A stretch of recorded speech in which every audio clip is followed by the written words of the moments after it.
Buenas tardes, bienvenidos nuevamente a estas charlas de divulgación. Estamos iniciando el 2024 y para eso tengo el placer de presentar al maestro Víctor Muñoz. Víctor Muñoz, que está aquí a mi izquierda. Hola Víctor, ¿cómo estás? Buenas tardes. Ceci. Buenas tardes. Qué gusto que nos podamos reunir porque les presumo que Víctor fue mi maestro hace algunas décadas, ahora sí, por ahí del 84. Fue mi maestro de dibujo en la licenciatura de Diseño de la Comunicación Gráfica y al paso del tiempo, bueno, pues al trabajar en esta universidad hemos podido estar siempre en contacto, a veces más, a veces menos, pero bueno, conozco su trabajo desde que fue mi maestro, pero también como artista visual, contestatario, irreverente, en su momento, en los finales de los 60s y de los 70s, que eras un joven Y los 70, así es. artista que empezaba a hacer lo que yo le llamo instalaciones, pero eran como, ahora le llamaría experiencias, Claro. Experiencias artísticas, sociales, para poder poner en la mesa, en la calle, en un espacio, algo que causara sensación y que reflexionara las personas que lo vivieran sobre qué está pasando en nuestra sociedad. Su arte ha sido mucho social, pero también como profesor investigador lleva mucho tiempo estudiando toda la creación de las imágenes, cómo surgen, por qué surgen, qué pasa en la sociedad con la construcción de los diferentes lenguajes plásticos, artísticos, visuales, y es por eso que ahora lo invité para que viniera a estas charlas y le hemos llamado a esta charla la crisis de los lenguajes, y ahorita me vas a contar por qué le pusiste así a esta charla, porque yo ya lo sé. Pero antes de eso, también quiero comentarles que Víctor Muñoz es profesor titular de tiempo completo del Departamento de Síntesis Creativa de la División de Ciencias y Artes para el Diseño. Él es parte del área de investigación, procesos creativos de comunicación en el arte y el diseño de la Universidad Autónoma Metropolitana Xochimilco. Él tiene proyectos de investigación tales como Grupo Proceso Pentágono del 73 al 90, que fue toda una época, ¿no? Así Del es. arte colectivo. Varios amigos artistas se juntaban y hacían toda una propuesta artística bien interesante. ¿Eso sigue sucediendo? Sí, ¿Sí? como sigue habiendo grupos. Sigue habiendo mucha necesidad de grupos, ¿no? También tiene el lenguaje visual en crisis y condiciones de emergencia y el lenguaje visual contemporáneo, complejidad y diversidad. Sus líneas de investigación son los procesos creativos y comunicativos en el diseño de espacios y ambientes, así como los lenguajes y comunicación en la significación cultural del diseño del arte. Y algo que no puso en su semblanza es que él fue el creador, promotor, fundador de la Galería del Sur, un espacio de arte dentro de la UAM Xochimilco que surgió hace mucho tiempo. ¿En qué época surgió? ¿En los 80s? 79. ¿La galería? Sí, sí. ¡Wow! ¡Qué barbaridad! ¡Ay, pasado mucho tiempo!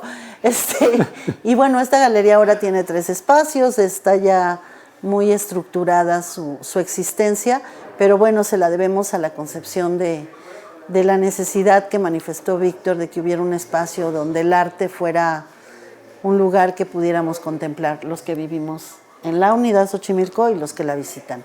Pues bienvenido, Víctor, muchas gracias. Claro. Qué padre tenerte aquí, es un honor. Gracias. Gracias. Y pues para mí también.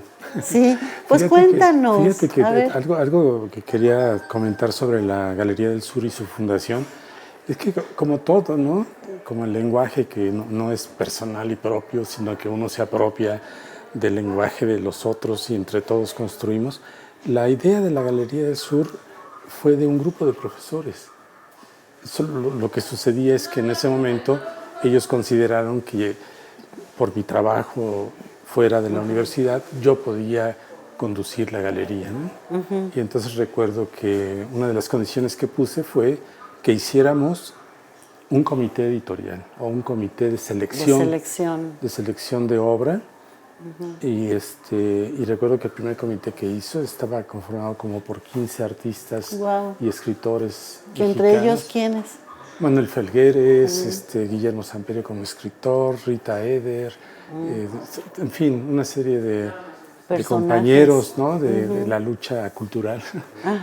Y fue muy, muy aleccionador para mí porque entendí que la visión para la selección y la conducción de la política de un espacio de exhibición tiene que ser, en primer lugar, plural, ¿no? Colegiada en la medida de lo posible y tiene que expresar una diversidad de visiones y de opiniones. Entonces a mí me pareció muy afortunada la decisión de tener un comité de galería.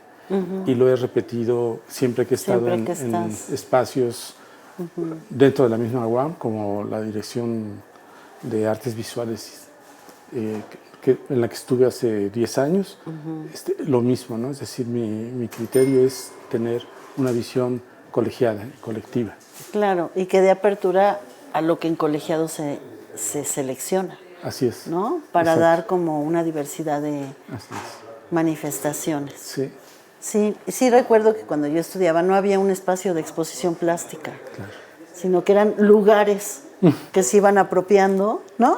Hasta que por fin se decidió en alguna administración que era importante tener un espacio físico arquitectónico determinado que tuviera condiciones para exponer. Así es. Y que no se estuviera buscando a ver dónde queda bonito. Claro, claro. Pero bueno, eso hay que celebrarlo porque lleva mucho tiempo y como mucho que pasa en la UAM, ¿no? Se van teniendo iniciativas y se van construyendo. Así es.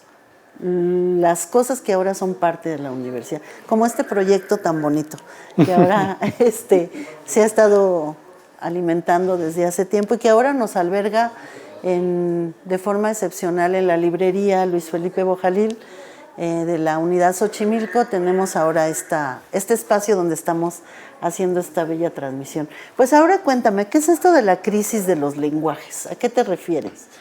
Sí, bueno, digamos que hace algunos años, no sé, 20 años, encontré un texto de Eduardo Milán,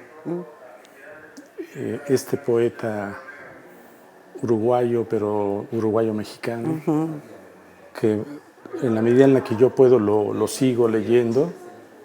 Y este ensayo de Eduardo Milán parte de una referencia a Salvador Paniker, que es un pensador español, que hablaba de la paradoja del lenguaje, ¿no? Y la paradoja del lenguaje para Paniker consiste en que el lenguaje, la realidad es inaccesible al lenguaje. Y esa paradoja para mí empezó a inquietarme y entendí pronto que se trataba de una insuficiencia no solo del lenguaje en abstracto, en general, sino de los lenguajes específicos, porque yo había estado muchos años estudiando las artes visuales, ¿no? En México particularmente. Inicio mi investigación con un periodo muy amplio de varias décadas de seguimiento de la obra y búsqueda de la obra de Saturnino Herrán, porque me parecía muy importante el momento que a él le toca vivir de transición entre el modernismo y el arte moderno, pero digamos, él incorporado en la construcción y la búsqueda de este país, ¿no? Es decir, Herrán trabaja ya profesionalmente, digamos, yo puedo decir que de 1908 a 1918 en que muere muy joven, a los 31 años, pero hace una obra gigantesca en esa década, ¿no? Y esta obra gigantesca tiene los elementos precursores del muralismo y de la iconografía de la escuela mexicana. Entonces, me parece un autor muy importante que yo entré a él por estudios de historiadores, como varios de ellos, ¿no? Y había algo que no me gustaba en la visión de ellos, ¿no? Entonces empecé a trabajar a este autor y pues, hasta el día de hoy he publicado 3 libros sobre él. Muy exitosos, por cierto. El primerito se agotó en un momento, sí, muy bonito. Sí, además del primero, pues tuvimos la fortuna de que quien patrocinó el libro produjo 11,000 ejemplares y pues se agotó y hoy está totalmente agotado, pero pues es un libro que ya tiene Mucho, 30 años. casi 30 años. Ajá. Y entonces el segundo fue en 2010 con motivo de una exposición de RAN en Bellas Artes, y el más reciente fue un poco antes de la pandemia, en el año 18, en el centenario de su fallecimiento, que es un libro que, digamos, tuvo poco tiempo de fabricación, pero era intentar poner una especie como de catálogo, inventario, de lo que conocemos de sus obras, ¿no? Que la mayoría, como todo el mundo sabe, está las más importantes en posesión del Estado mexicano como parte del patrimonio cultural de la nación, y un 20% de su obra está en colecciones particulares.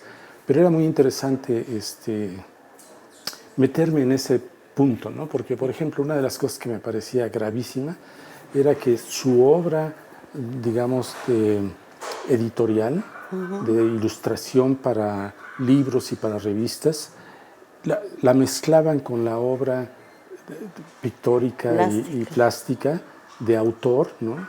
Donde no hay una demanda de un tema. No. Y esa mezcla que los historiadores no habían separado, a mí me pareció fundamental separar las cosas. Sí, son dos cosas diferentes. Totalmente, y tener además un conocimiento, un estudio de las etapas de desarrollo del propio autor, que no es uno solo, sino en 10 años recorrió 3 o 4 momentos fundamentales distintos, con esa maestría, ¿no? De su mano, de su técnica. Sí. Entonces, bueno, yo empecé así a meterme en la historia del arte mexicano y después, o paralelamente, estudiar las últimas décadas del siglo XX. Entonces, tengo estudios para las primeras décadas del siglo XX y para las últimas. Para las últimas, que es otra cosa. Claro, y la comparación para mí fue riquísima, ¿no? O sea, sigue siendo muy rica.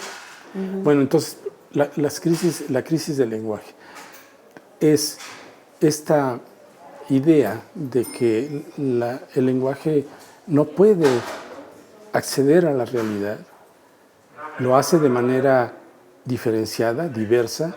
Algunos lenguajes, los científicos, por ejemplo, avanzan bastante, otros también lo hacen, pero desde otro ángulo, ¿no? De la condición del ser y de la cuestión ontológica. Y a mí me parece que la explosión, la expansión durante parte del siglo XX y el siglo XXI que vivimos ahora de los diferentes lenguajes que vive o que ejerce la sociedad contemporánea no es sino un síntoma de una búsqueda que no hemos podido acabar, ¿no? Y que es el que los lenguajes sean eficientes para construir un sentido distinto a la destrucción de la naturaleza y distinto a la, digamos, desmaterialización o destrucción también de la civilización contemporánea, ¿no? Es decir, este problema nace prácticamente desde finales, la segunda mitad del siglo XIX, yo lo enfoco así, que es justo la consolidación del capitalismo y todo lo que sucede a nivel social, a nivel cultural, a nivel arquitectónico, a nivel fabricación de objetos, ¿no? Todo el periodo de industrialización, que no es, sino que está acompañada de la destrucción de la espiritualidad. Y entonces tenemos ahí dos campos muy complejos, la destrucción de la espiritualidad en la sociedad contemporánea, más de 100 años, y la destrucción de la naturaleza, ¿no? La apropiación y destrucción de la naturaleza. Entonces, esos dos grandes motivos, digamos, comparto ese punto con Víctor Manuel Toledo, para mí son esenciales para el arte contemporáneo. Entonces, la complejidad y eso lo puedes saber, digamos, nuestros escuchas, ¿no? En el programa, el arte contemporáneo en México y en el mundo es complejo y a veces parece tan ocurrente y tan sencillo. Es tan complejo Sí. porque la realidad que vivimos es una realidad compleja. Y entonces tenemos artistas que están trabajando en laboratorios de bioquímica o en laboratorios de zoología, y tenemos artistas que están haciendo arte con neurociencias, ¿no? Sí. Y artistas que están trabajando a su vez en problemas de la cultura contemporánea, desmenuzándola, criticándola, etcétera. Es decir, y las formas que adoptan los artistas actualmente son estrategias distintas, con técnicas diferentes, todo lo que puede estar al alcance para expresar, para modificar, para decir, para construir un lenguaje reflexivo, lo están haciendo los artistas jóvenes, las nuevas generaciones, hoy. Y eso para mí es muy importante y es digno de ponerle atención, y ese es un poco el panorama a grandes rasgos en el que estoy trabajando, ¿no? Ajá. Nada más que eso que hacen no se pueden marcar, ni lo puede subastar en una galería, ni puede un crítico tradicional darle un valor. Claro. Aunque no olvidemos, Ceci, que el capital es capaz de apropiarse de todo. De todo, bueno, sí. ¿Sí? Sí, claro. Cuando Sí, ya les conviene, hacen... Todas las piezas de Duchamp o todas las piezas Sí. de Gabriel Orozco o Sí. de Carlos Amorales o de Gesick, incluso de Marcos Curtix, Sí. van poco a poco abriendo mercado, porque el mercado es así, se apropia de todo, ¿no? Exacto. Cuando lo ven con una posibilidad económica y comercial, Claro, de ganancia. entonces ya le invierten. Eso hacen con la naturaleza, ¿no? Totalmente. No, bueno, al andar, ¿no? Y cuando empezaron a empaquetar las... Claro. Sí, bueno, pero lo que está muy loco, yo te comentaba antes de empezar, que una de las cosas que me han enseñado mucho estas charlas con los investigadores es esta cuestión de la naturaleza, que en este capitalismo nos enseñaron a que es un objeto más. Claro. El animal, el parque, el bosque, el mar, es un objeto que yo uso y pago por tenerlo. Y me lo apropio como mercancía. Y me lo apropio, exacto. Sí. Y no tengo que tener ninguna conciencia, ningún cuidado, y mucho menos un vínculo espiritual, que no religioso, ¿no? Sino el sentir del ser humano, qué significa, qué propósito tiene en la vida mi contacto con la naturaleza. Eso se cortó. Y hasta ahora que nos estamos muriendo de COVID, de enfermedades que antes no llegaban, de una gran contaminación, nos damos cuenta que nosotros somos parte de ese entorno, Claro. que no era un objeto, y que nos hemos convertido en un objeto. Así es. También eso es muy feo cuando te das cuenta, ¿no? Y no solo un objeto, sino un objeto absolutamente controlado, Controlado. ¿no? Las nuevas determinado. tecnologías son tecnologías del control, Exacto. ¿no? Bueno, entonces mira, digamos, esta investigación o lo que he venido haciendo no me es fácil, porque son muchas capas, ¿no? Muchos planos para hablar del arte actual o para hablar en general del arte. Y lo que me ha ayudado en las últimas semanas tu invitación es a reflexionar si partes que yo consideraba dispersas en la investigación, en realidad ahora tengo ciertos instrumentos para relacionarlas. Es decir, ¿cómo se suma la obra de Herrán con la obra, por ejemplo, de Juan Soriano, o la obra de Enrique Gesick, o la obra de Tamayo, ¿no? Sí. Es decir, esta aparente diferenciación de etapas, de cosas que no pueden estar juntas, en realidad están juntas en un proceso sociocultural de amplias magnitudes que tienen que ver con las modificaciones en los lenguajes. Entonces, esas modificaciones en los lenguajes es lo que, digamos, es el centro de mi preocupación actual, ¿no? ¿Y cómo lo transmites esto a los alumnos? ¿Lo trabajas en aula? Sí, sobre todo porque me gusta mucho llevar a los alumnos a los espacios que no conocen. ¿no? Y cuando digo espacios que no conocen, me refiero no a espacios solo físicos como museos o casas de la cultura o centros culturales. No, a los espacios conceptuales que no conocen. Mira, por ejemplo, en la licenciatura los alumnos tienen aproximadamente 2 años en los que asisten a talleres de fotografía, ¿sí? Para su formación visual. Bueno, hemos encontrado que eso no es suficiente, que ellos necesitan conocer la historia de la fotografía, necesitan conocer la historia de la fotografía mexicana. Que es otra. Y entonces a mí me encanta llevarlos por el desarrollo de la fotografía en México desde Edward Weston hasta nuestros días, ¿no? Donde ya hay fotografía digital.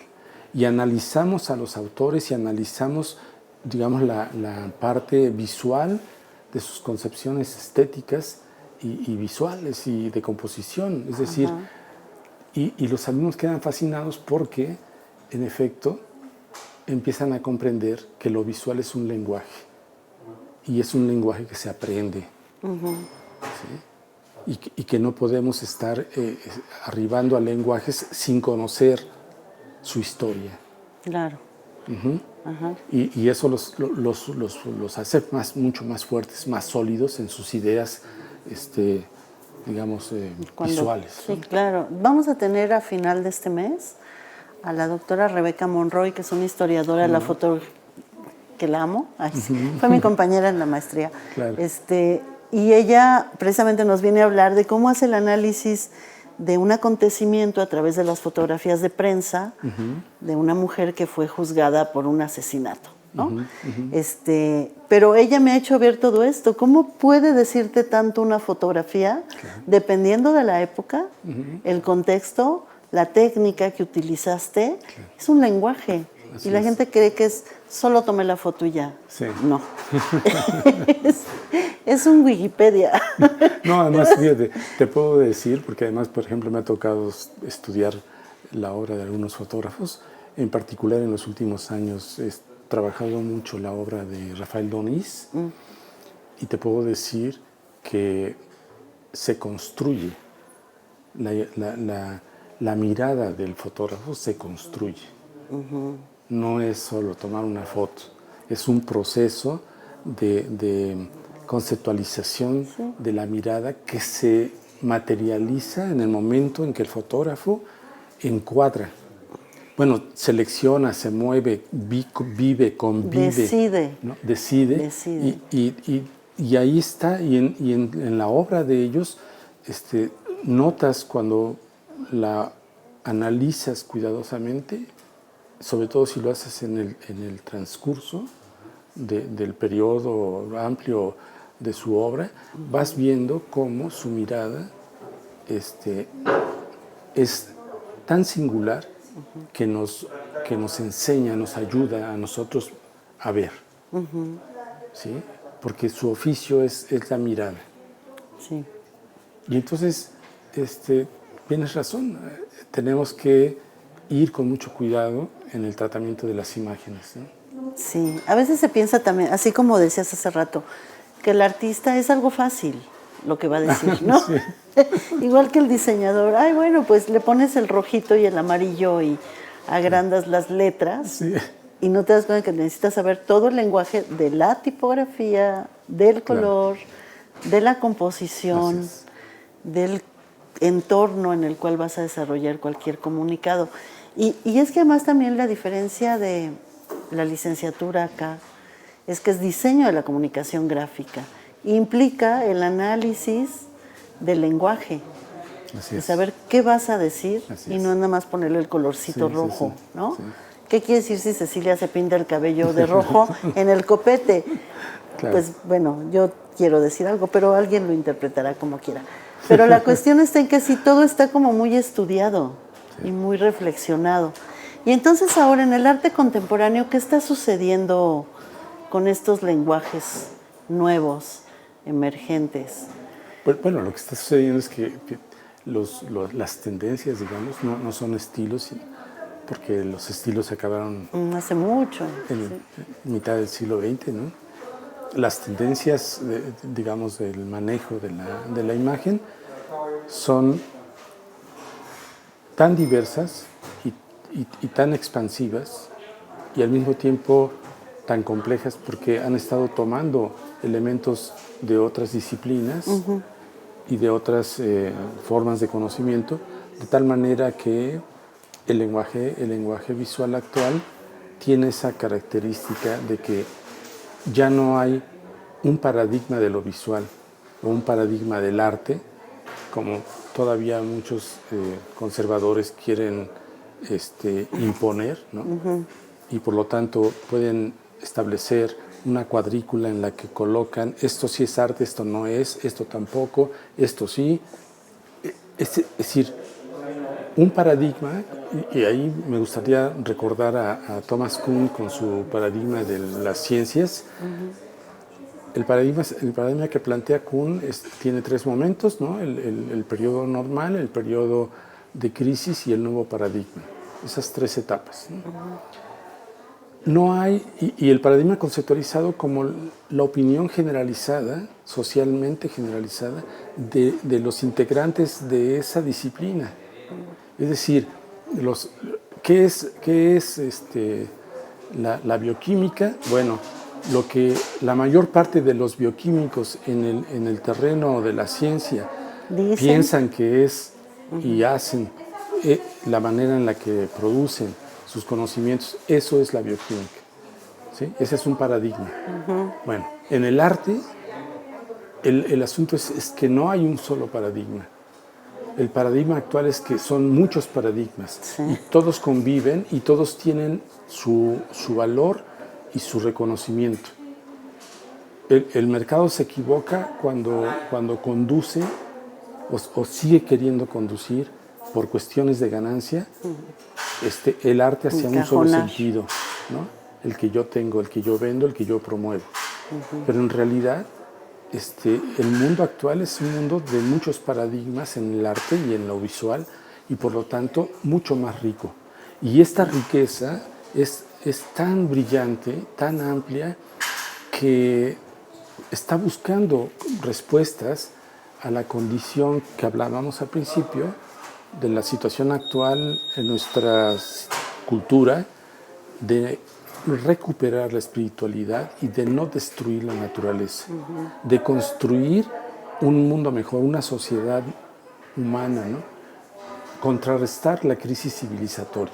Si finalmente ese es uno de los objetivos, digamos, de las producciones creativas y artísticas presentes, ¿no? Ajá, en todos los ámbitos del arte. En todos los ámbitos del arte, ¿no? La música, la poesía, la literatura, teatro, el cine, ¿no? Y la misma Internet, ¿no? Es tan fuerte esa explosión y los recursos que utilizan en lo visual, por ejemplo, el gran espacio del mercado, ¿no? Es tan fuerte que lo que están haciendo, uno puede entrar a un centro comercial y ver que lo que estamos percibiendo visualmente es tan brillante, tan impactante, tan aparentemente eficiente, que lo que hace es, desde mi punto de vista, es ocultar, meter en la oscuridad, porque nos deslumbra, meter en la oscuridad una realidad social que no quieren mostrar, que está ahí, que no quieren mostrar, ¿no? Y entonces, esta desigualdad, esta explotación, esta miseria, digamos, condición de discriminación, de racismo, de clasismo, de nuestra sociedad. De violencia. De violencia. Es una sociedad violenta. De barbarie. Eso lo quieren ocultar. Y ese es, digamos, el otro camino del lenguaje visual, ¿no? El camino al servicio del poder y de la ganancia. Pero el creativo, el artístico, del que hablábamos, el que no se convierte en mercancía fácilmente y que busca la reflexión en el público, el intercambio de ideas, ese arte está también haciendo un esfuerzo por contrarrestar, digamos, el proceso de descomposición y de destrucción en el que vivimos, ¿no? Sí, fíjate que ahora en estas fin de año, en las imágenes en las redes, me llamaba mucho la atención que decía, no se olviden que Jesús era de Palestina, ¿no? Por ejemplo. Y nadie dice nada, Ajá. nadie hace eco de lo que está sucediendo. Claro. Y todo el mundo regalando cosas, celebrando la Navidad. ¿Qué está celebrando? ¿Qué es lo que se está jugando? La unión familiar, el reunirnos, pero ¿qué es lo que dio motivo a que en estas fechas nos reuniéramos? Hasta la gente más creyente se le olvida Claro. la espiritualidad, Así es. que provocaría el nacimiento de un personaje que dicen que representa el amor, ¿no? A mí me causó mucho conflicto en estas Navidades, por eso no mandé felicitaciones de Navidad a nadie, porque estaba muy tocada con esto. No estoy muy enterada de la guerra, pero sé que hay una guerra y sé que es algo muy injusto y sé que muere mucha gente inocente y que la barbarie, esta palabra que es muy fuerte, está en todas partes, está en los migrantes, que ahora me encuentro todos los días en mi transcurrir hacia la casa, están los migrantes haitianos, están los centroamericanos y nadie los ve, ¿no? Y me acuerdo que vi una imagen de ayer, unos niñitos jugando ahí en Viaducto Tlalpan y Periférico, con un montón de juguetes. ¿Les trajeron juguetes? Sí. Qué padre, han de sentir bonito. Pero ¿dónde los van a tener? ¿Dónde los van a jugar si no tienen un espacio donde vivir? Pero ya cumplí con darles un juguete, ¿no? Claro. Ya cubrí esto que dices que está abajo, que en realidad es la desigualdad social, la injusticia, el racismo, la pobreza. Así es. Del mundo. No es. Y cómo los lenguajes ahora tendrían que estar visibilizando, hablando de esto, Así es. poniéndolo en la mesa para que se busque recuperar la espiritualidad, la sensibilidad. Y construir otra relación. Otra manera de vivir. Otro mundo, ¿no? Ajá. Así es. Ay, qué triste. No, es que, es que es lo que parte de la es, lucha, no. es parte de las contradicciones, es parte de lo que estamos, digamos, tratando de transformar desde hace décadas, ¿no? Desde que yo recuerdo. Bueno, tú que has estado desde joven con estos lenguajes, ¿cómo se decía? Disruptivos, ¿no?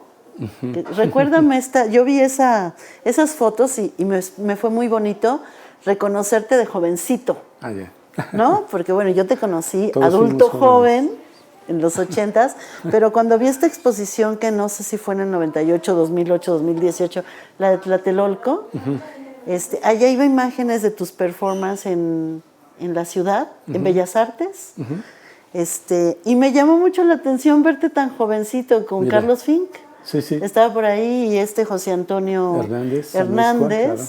Parte del grupo Proceso Pentágono. Exacto. Entonces, verlos ahí en este primer momento, como ahora tantos estudiantes universitarios tienen ese empuje y esa posibilidad de atreverse. Claro. Verlo ustedes cómo se atrevieron en un cuarto poner una instalación donde estaba reflejando un poco la represión. La tortura. La tortura. Esta barbarie que se dio contra los jóvenes en el 68. Pues fue muy fuerte. Claro. Ver las fotos de los que fueron agredidos, terrible, pero que el artista se atreva, sin que necesariamente sea algo que le van a poner en una galería para que se vuelva famosísimo, y lo tengas enmarcado y en tu sala. No, y mire, y además, por ejemplo, estas obras que ahorita hiciste referencia son obras colectivas del grupo y de la diversidad de pensamientos que pudieron concurrir ahí o hicimos converger, ¿no? Pero algo que te quería comentar es que vivimos momentos distintos de lo que se puede decir, ¿no?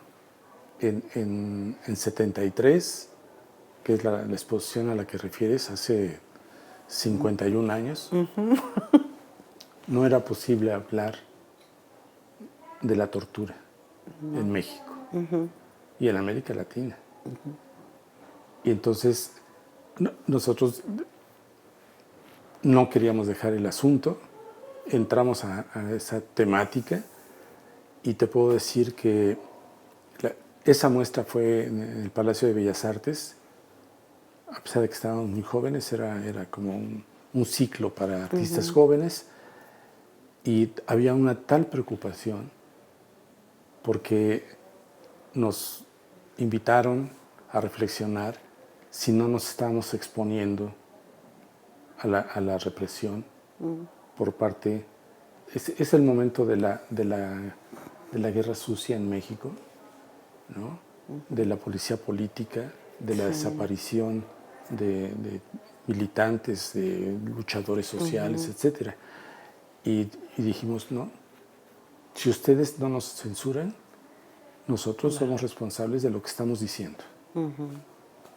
Y fue un momento para mí muy importante. Sí, claro, te determina como persona para siempre. Ajá. ¿No? Hay cosas que hace uno en la vida que te digo, les comparto que cuando estábamos platicando, que le decía yo a Víctor que cuando entré a su clase de dibujo, yo tendría 20 años, y fue la primera vez que me tocó dibujar con una modelo al desnudo en un salón, con la modelo desnuda enfrente, y aunque yo había ido al teatro y al cine y había visto desnudos, el hecho de estar en un espacio específico para estar observando a todo momento a una mujer desnuda que se mantenía inmóvil para que pudiéramos observar las curvas, los detalles, las sombras, los brillos, pero era un cuerpo vivo. Fue una impresión muy fuerte, no me espantó, pero fue algo que no olvido, ¿no? Pero sí recuerdo que me cambió la manera de ver las cosas, porque al rato ya veía yo a la modelo desnuda como una modelo, como algo que hay que dibujar, que hay que explorar, que hay que recrear y hacer un lenguaje propio con eso que estás observando. Y después que nos decías, ahora van a pintar con la mano que no es la diestra. Y ahora van a pintar al revés, o sea, van a poner papel acá y van a ver a la modelo y están dibujando, o van a dibujar lo que recuerdan que vieron, con los ojos cerrados. Y era sorprendente lo que surgía, claro, ¿no? Esas experiencias son inolvidables. Yo te las agradezco, porque sí te hacen ver las cosas diferentes y te acostumbras a una manera de ver que, pues bueno, no todo mundo tiene esas oportunidades, tendrá otras en sus campos de conocimiento. Pero ahora también me recuerdo, yo tomé clases con Armando Torres Michúa, de crítica de arte. ¿Cómo no? Oh, fue una joya. Y algo que nos decía, dejen de hacer textos para que la gente se convenza de lo que les gusta a ustedes. Ese no es el objetivo de un crítico de arte. El objetivo de un crítico es, cuéntale de dónde surge el artista, por qué usó esa técnica, cuál es lo que te quiere decir según lo que has estudiado de él. Claro. No, es que a mí me gusta porque se ha perdido en esta necesidad de vender y de hacer objetos comerciales. Así es. Una descripción de lo que le da valor al otro porque yo tengo ese título de crítico. Así es. ¿No? Sí. Pero se llenó de críticos que ahora determinan o no qué te debe de gustar. Sí, no, y además, fíjate, no solo eso, la crisis de la crítica de arte es un momento muy, muy importante, porque en realidad no debe ser un trabajo evaluatorio calificatorio, sino más bien un acompañamiento reflexivo que establezca un puente entre el público y el autor y la obra, ¿no? Exacto. Es decir, este juego de intercambio de ideas y de pensamientos, de emociones, ¿no? No, pero se apropiaron como de, yo tengo este conocimiento y ahora te dirijo hacia lo que te debe de gustar.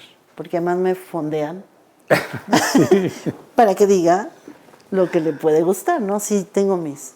Pues en eso estamos. Sí, qué este padre. es un poco el trabajo, digamos, de reflexión y de investigación que estoy haciendo. Ahora he estado más concentrado en la escritura, ya no tanto en la obtención de información de autores y obras, que por cierto, pues entre otros, pues te comento que me llevé los últimos 10 meses estudiando el archivo y y la bodega de obra de Lourdes Grobet está, digamos, yo digo que es una precursora del arte contemporáneo en México, una artista contemporánea que utilizó estrategias nuevas, ¿no?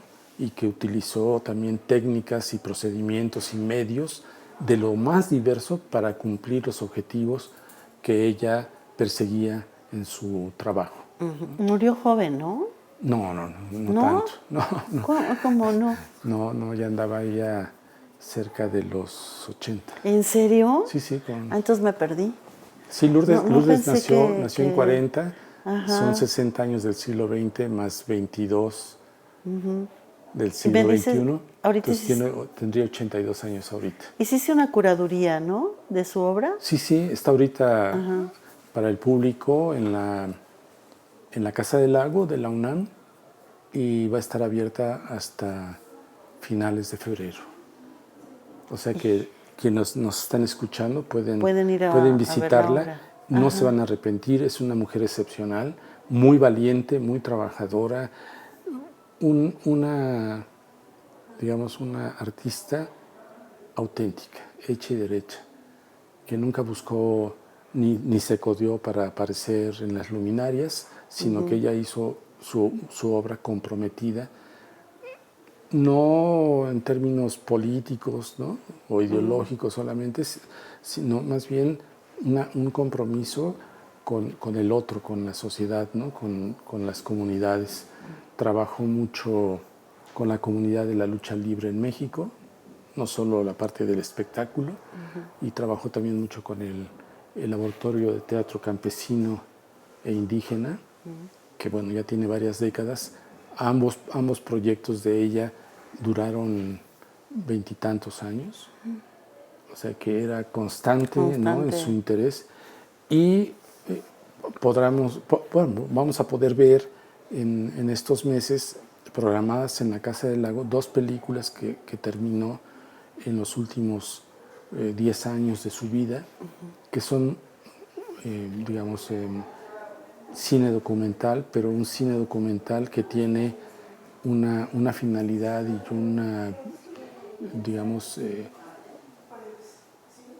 un espacio muy especial como metáfora del mundo contemporáneo.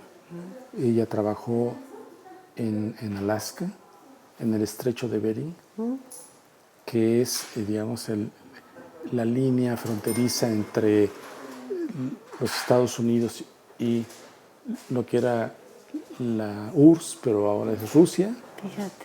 ¿No? Y es el único punto donde hay una frontera entre ambos.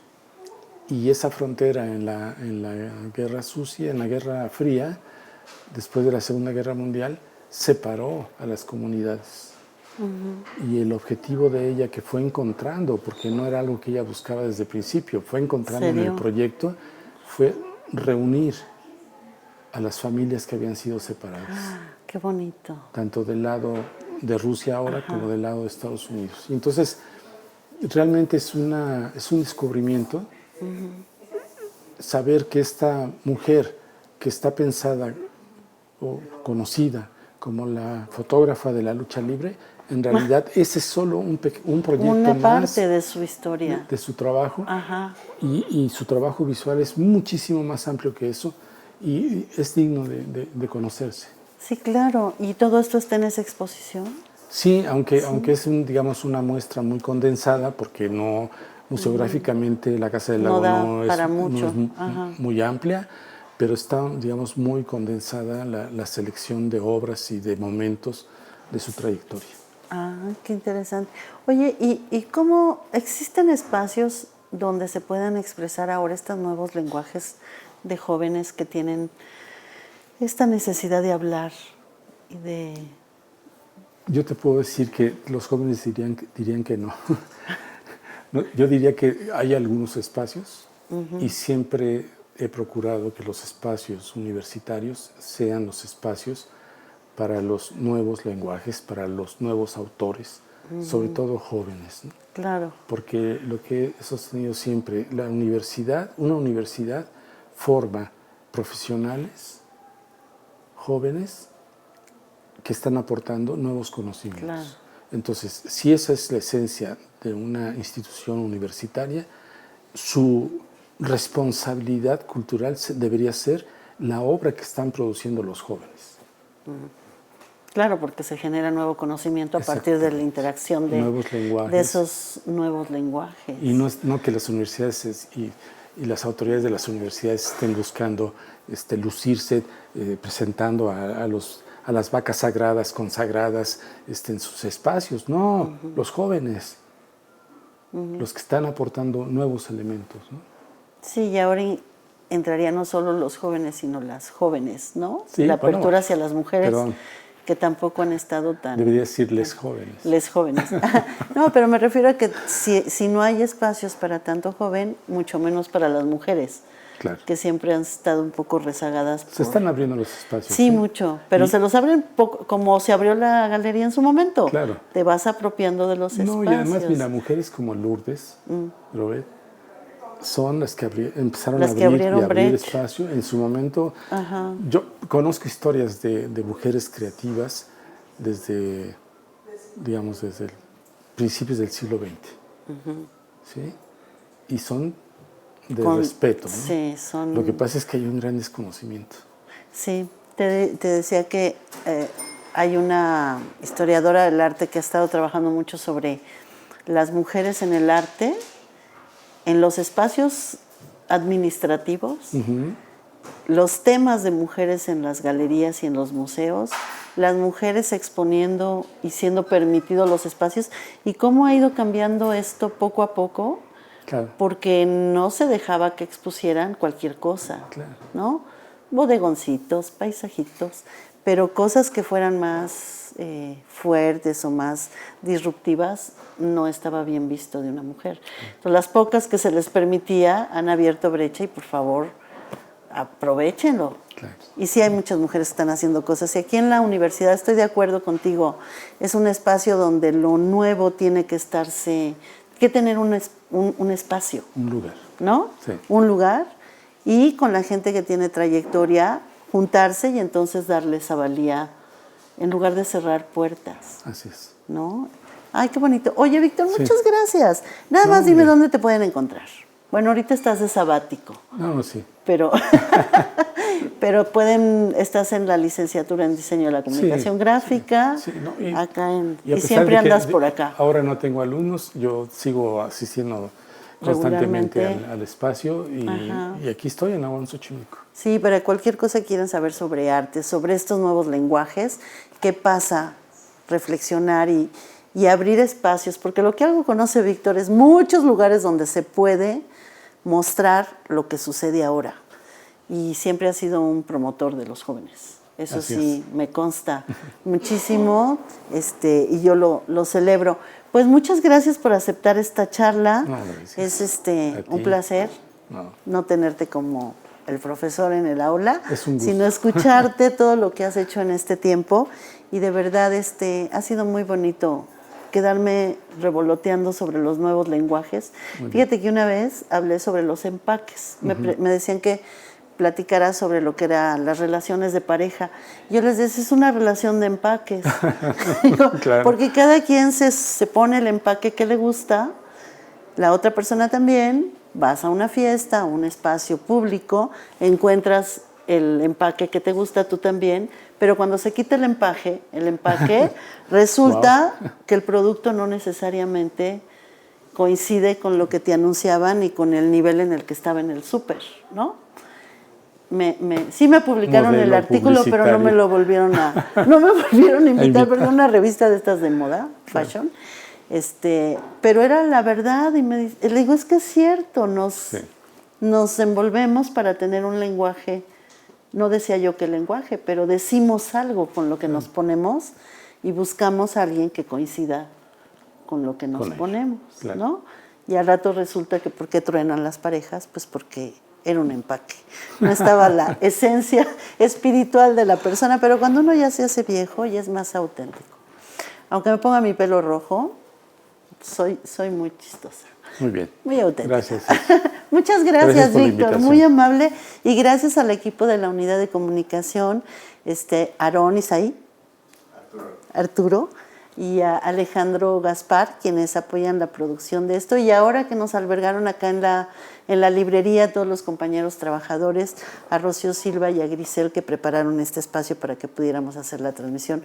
Muchísimas gracias y nos vemos el jueves nuevamente. Ahora hablaremos de otra cosa, de biología, de las mareas rojas. ¿Qué pasa en el mundo con las mareas rojas? Con la maestra Guadalupe Figueroa. Los espero y muchísimas gracias. Hasta luego.